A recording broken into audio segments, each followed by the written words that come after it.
Nadja Brener. You went to Sweden by boat, Yeah. straight to the hospital. Straight to that. What city in Sweden? We went to Dalarna. Can you spell that? Dalarna is, wait a minute. Dalarna is the name like Illinois, you know what I mean? I have to remind myself what you have to say Dalarna. I really don't remember. Okay. What was it like? I live in the name where I live was Kosnes, a very small town. But that was later. That was later. Okay. In the hospital, what was the hospital like? Good Oh, beds, food? In Sweden was good bed and food. One thing that they don't want to get me, and I was crying, you. Friday, you don't eat meat, you get herring. And I have trouble with my kidneys, and the doctor say no herring. I said, just a little fish. He said nothing. Until now, I don't eat herring, and I don't eat lots of things that doesn't agree with me.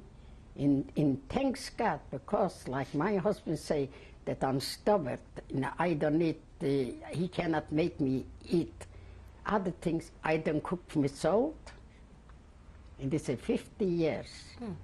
The war got finished. I listen what the doctor say, tell me, and thanks God, because I do what the doctor want. I look like this. You look great.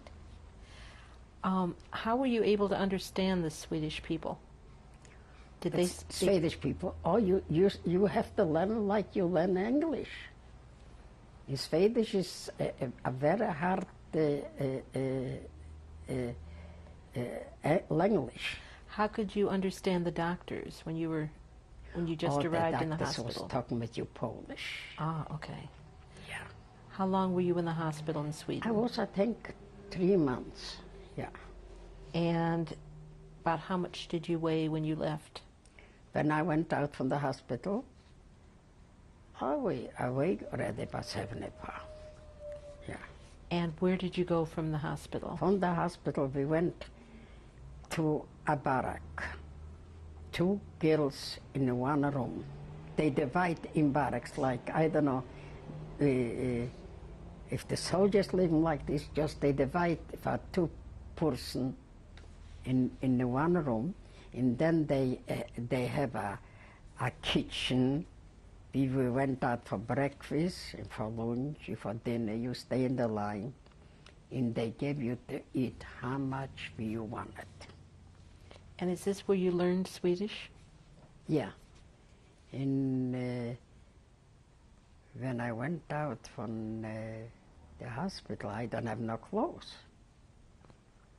One factor, Swedish, I don't know if it's Swedish or Jewish, they donated clothes for the people, but they don't have nothing because nobody have nothing. What kind of clothes? I mean, underwear? Dress, underwear also? everything, shoe, stockings, everything what you need. Because when I came to Sweden, I just have a nightgown, that's all. No shoe, nothing. Just they gave you everything. And they gave you, they was entertaining almost every other night. Not men. The men was separate and the woman was separate. And the men was not close, not in the same town. Because maybe they figure they know one each other, something like this. They want to clean, you know what I mean? Then I was there, then I show you the picture. Here is from my town. And about how long did you stay in the barracks? how long? Yeah. Till I got married. Oh, okay. So were you able to get back to working? No, I don't work there. Because they had a contract, I think, a year or 2 years, that we don't have to work. So how did you spend your days? Oh, with the friends, making sweaters, needles, something like this. And you could walk around, you could go Walk out. around, you can take a bus. They gave us every week so much money that we can write a letter or have on the bus. And if you don't want to spend the money, you save the money. Later on, you go to the town, you buy something for you. Other clothes still they give you. Did you try and see if any family was alive? The Red Cross came to the barracks with big books, and they asked you question, who was your family? And they gave you a book to look if you find family. They went all over. They help us to find family. And you didn't. Find nobody. Is that when you realized that your family was dead? I realized. Then I know I was in Auschwitz. Then I know what it was, and I realized. I find a cousin, and she told me that my older sister went with her mother-in-law to Auschwitz. Yeah, still looking. So you were kind of reviving. You were getting better. You were wandering with the city. I mean, you were able to get around and so on. When did you start to meet men? Or when did you meet your husband, your first husband? Yeah, I meet them. Their men, what I show you, they told to invite people from the woman camp. And if they know somebody, they can come and they can bring friends. And he know me, and he called me up. Your cousin? No, this was just a friend. I'm A talking friend from the men, yeah. Just a friend, not a cousin. He used to come to my house in Poland. I used to know his parents, he used to know my parents. And he invited me. When we came there, I took 3 girls with me.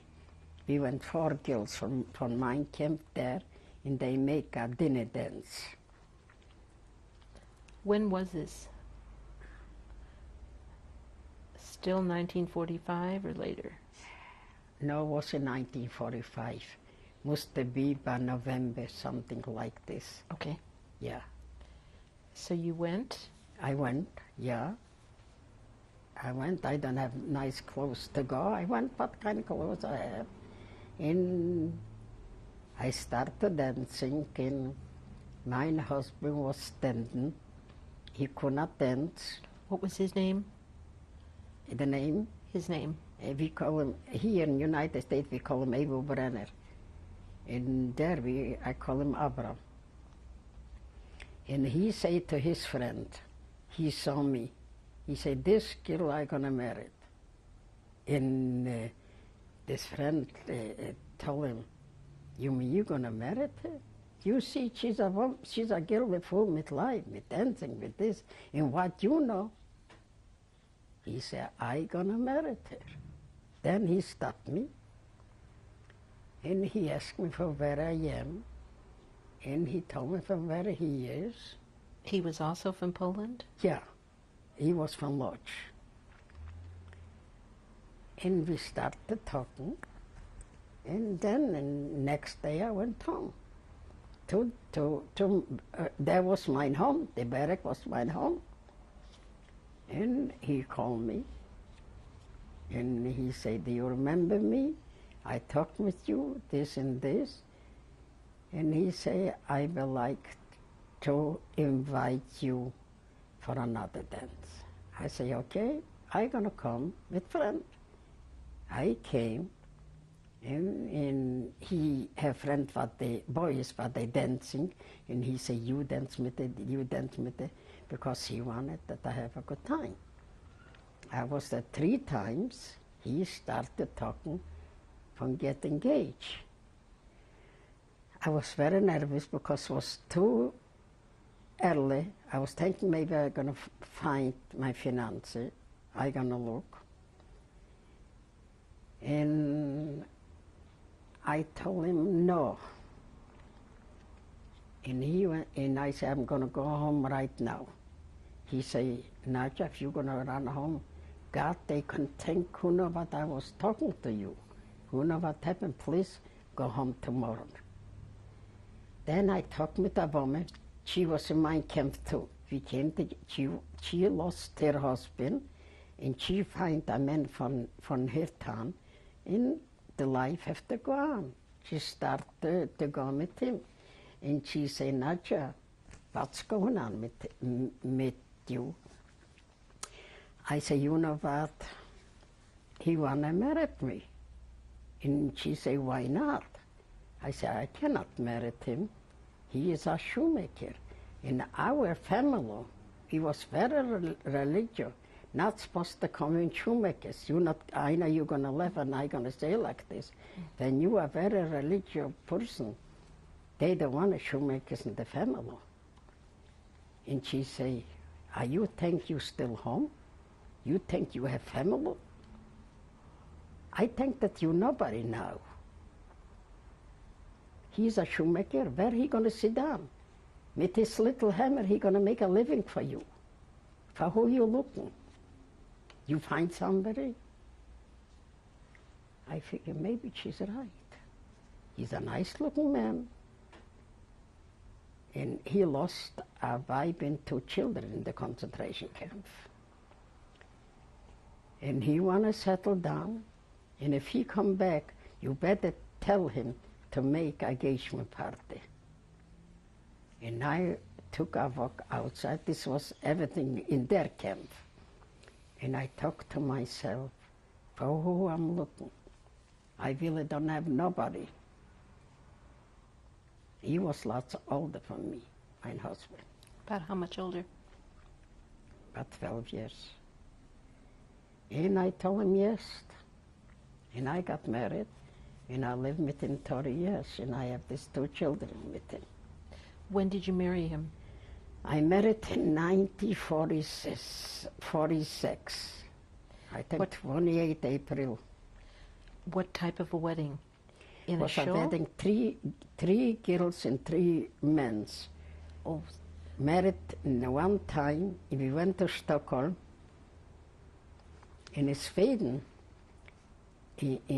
before you get married, they put in the paper, because they wanted that people read the paper. They want to be sure that he don't have a wife and children. I didn't know this, because in Poland was different. And we have to go to a priest, and the priest took us to Stockholm, to a rabbi, to a synagogue, and we got married in Stockholm. And when we came back to like I said, the home, to the camp there, they was waiting, Swedish people with a big orchestra by the train. And they was playing till we went in the barrack. And a big party was dancing the whole night in foot. The Swedish people, they very, very good people. They're lovely people. They tried to talk to us. I don't mean they don't want that we forget. They just wanted that we take not to get sick. And they talked to us. They know how we had a life. And then we got married. And then I moved out from the camp. I rented a place. And I was on an apartment? relief. An apartment or a house? Apartment. In Swedish, the Swedish people pay for me everything, because he doesn't make too much living, Just they don't let you down. They don't let you that you hunger, that you die for hunger. They knock you door and they ask you how you doing. if you need clothes for the baby, and if you need for yourself clothes. Was this like the Red Cross, or were these just individual people? No, this not was the Red Cross. This was an organization, a social worker. They, when I was in the hospital with my boy, they came to my house before, they bought for me a dress, because they say that they want to buy clothes for the baby. And I say, we are Jewish, we don't buy before. Then she say, okay, then you have the baby, I go with your husband, and we were going to buy it. But they bought a bed, they bought a clothes, they bought a little bed up to take a bed for the child. Because in Sweden, we don't have places like this. With a bed up, with this, everything is outside. We have a stove, we cook with wood. Winter, winter is very, very cold in Sweden. And we put wood in the stove, and so we live. When was your son born? My son is born February 7, 1947. And did you have a bris and everything? Everything. We have to wait. So many young people after the concentration camp got married like I got married. And lots of children got born this time. And they just have one Rebbe, but he lived in Stockholm. And he was, I'm talking too fast? No. And he was going around every day to other and make the bris. You have to call them up and tell them, and they come and they give you a present for the baby. What was it? Huh? What was the present? I think 100 krone money, yeah. And we make, we live on a small place with just, there live Swedish people. And there was a big, must be before a hotel, before the newcomer came to Sweden. Okay? Before the newcomer came to Sweden, must be a hotel. And they rent the hotel, move in there boys, just boys. Was one woman, and they went to the work, and a woman with a man was cooking for them and cleaning the house for them, like a kibbutz.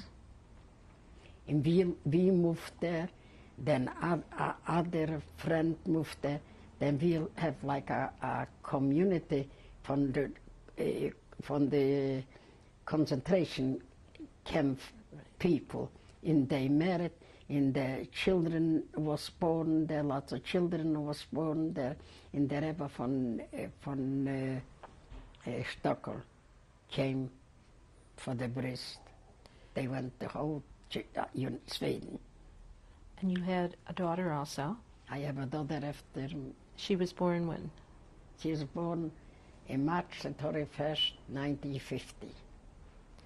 Now you said originally that your husband was having a little bit of trouble making a living. Yeah. Were things better for you financially? Was he doing better at work? We moved to another town. I'm talking about Sweden now.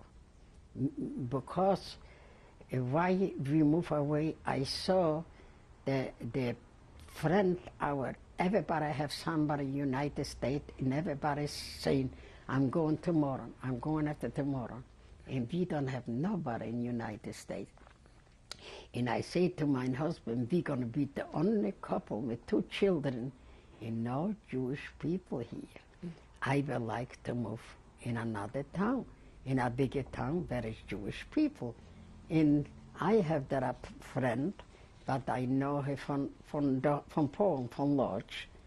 She was my sister's close friend.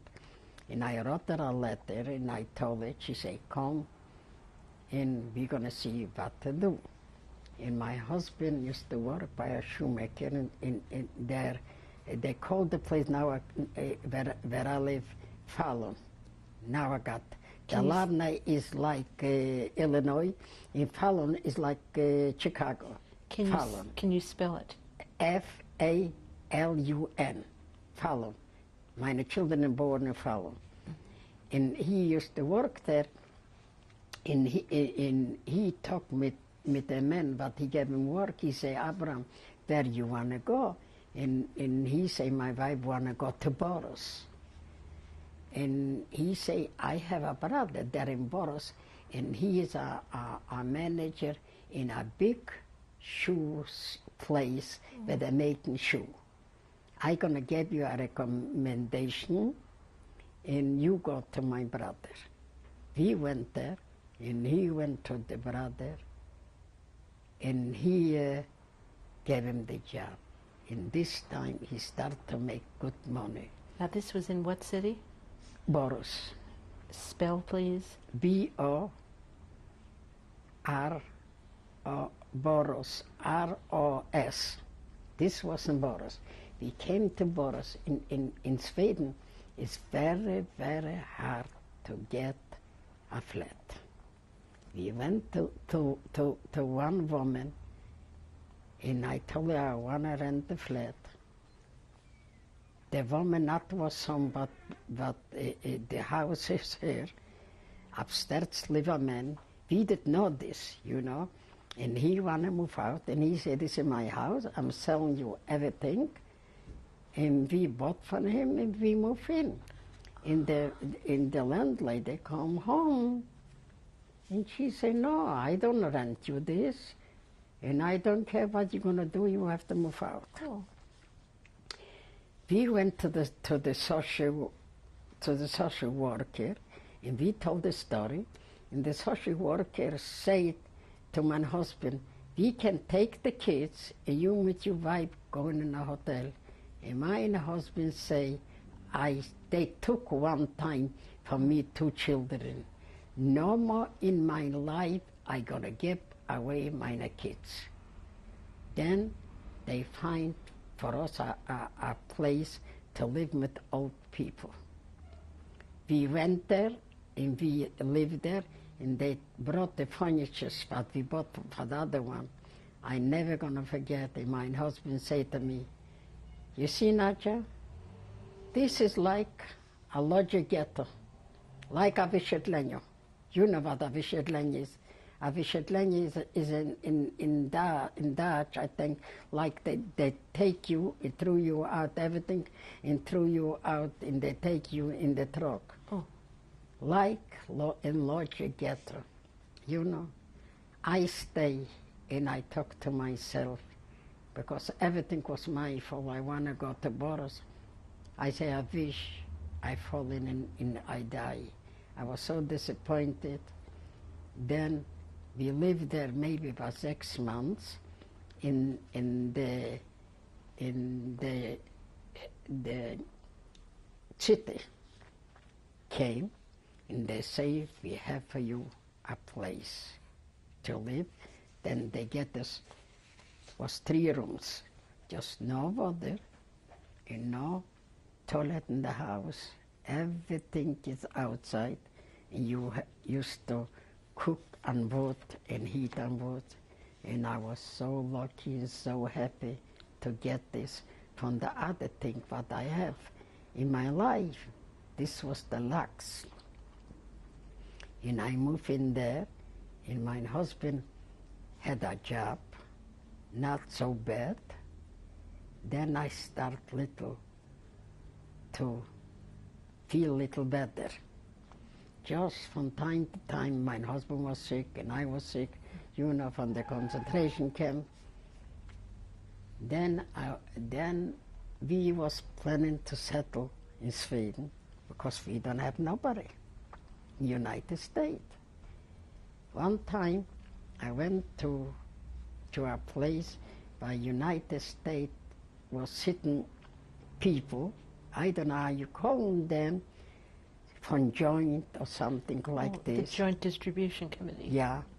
And he asked me, if I want to go out from Sweden.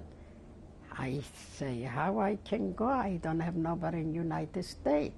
He say, we're going to manage. We're going to sign for you paper. You can go to Canada. You can go to United States. You can go to Australia. It's not going to cost you one penny. I come home to my husband and I told him, he said, what you talking? Did you hear good what he said? I said, you know what? Come with me. You talk to him. He went with me, and he said, in 6 weeks you can go to Canada. If United States have to take maybe by a couple years. And he said he want to go to United States. And we wait a couple years. The meantime, when we already have everything to go to United States, and this was 1953, and I got sick, very sick. My stomach was growing like I gonna have a baby. And I went to the doctors, and the doctors finally came, the doctors, they don't know what's wrong. Finally came a doctor from Göteborg, from another town, and he said that I have a tumor on the ovary. Have to be right now an operation. I don't have no furniture in the house. We slept already. I sold everything because we're supposed to go in January 54 to the United States. Just if it's like this, I have to have the operation.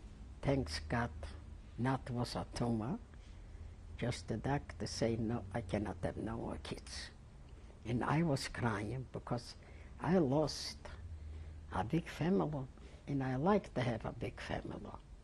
And the doctor say, why are you crying? You don't have children? I say, no, I have 2 kids. He said, thanks God. He said, be happy with the 2 kids. Then I came home. Was not so easy to go to United States when I still was sick. And I went, I was in January 94. Just Boros, where I live, was a very nice living. The Jewish was together. We built a shul with Sweden.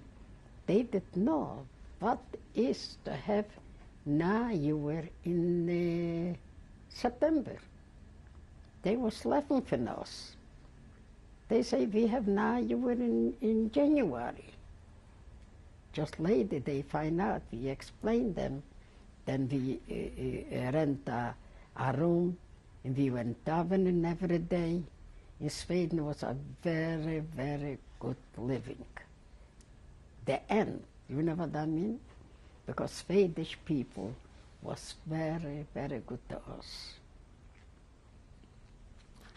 So you finally got to the United States. Yeah, I got the Where about? New York first? I got the United States. My son was 7 years old, and Susie was 4 years. I went to New York, not to stay in New York. They make for me paper to stay in Milwaukee, Wisconsin. So from New York, I went to Milwaukee, Wisconsin.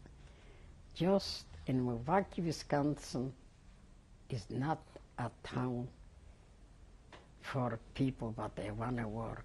It's 75% an anti-Semitic town. My husband find a job. They ask him in which church he is going. Then I was in Milwaukee, Wisconsin 6 months. I met the joint in Milwaukee, Wisconsin. Then I think it was the Labor Day. Then to the 4th of July, something like this. I really don't remember from this and this. We went there to the camp, and I started talking to a man in Yiddish because I don't know English. I just was here for 4 months. And I asked him what he doing. He told me he live in Chicago. And I say, what you doing here?